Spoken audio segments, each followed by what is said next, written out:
কোয়েল রান্না করে গ্যাসে আর আমাকে রান্না করতে হয় মাটির উনুনে। হয়তো দেখে তোমরা এটাই ভাববে, কিন্তু একদমই না। কারণ আমি বাড়ির সবাইকে বলেছিলাম যে আমি গ্যাসে রান্না করতে পারবো না, যেহেতু অনেকটা টাইম লাগে। তো যাই হোক, আমি বাড়ির সবাইকে বলে একটা মাটির উনুন তৈরি করতে পেরেছি, কারণ এই উনুনেই আমি হয়তো রোজ রান্না করব।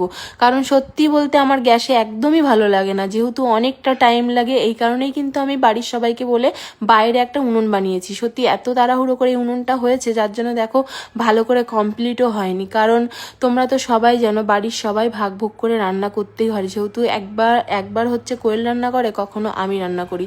তো যাই হোক, আমি এখন রান্না করছি, হয়তো দুপুরবেলা আবার কোয়েল এখানেই রান্না করবে। কারণ আমি সকালবেলা আমার বাসি কাজগুলো সেরে টেরেই আমি কিন্তু রান্নাঘরে রান্না করতে চলে এসেছি। এইদিকে কোয়েলও উঠে গেছে, কোয়েলের কাজ গুছিয়ে কোয়েল স্নান সেরে খাওয়া দাওয়া সেরে কোয়েলও দুপুরবেলা রান্না করতে চলে আসবে। আর সত্যি বলতে আমার মাটির উনুনে কিন্তু রান্না করতে অনেক ভালো লাগে। তো যাই হোক, তোমাদের কিরকম লাগে মাটির উনুনে রান্না করতে অতি অবশ্যই আমাকে জানিও। আমার যেটা ভালো লাগলো সেটাই আমি তোমাদেরকে শেয়ার করলাম, কারণ আমি তোমাদেরকে ভালোবাসি, তাই আমার সবটাই তোমাদেরকে শেয়ার করতে চাই। ভালো থেকো, আশা করি সবাই অনেক অনেক ভালো আছো।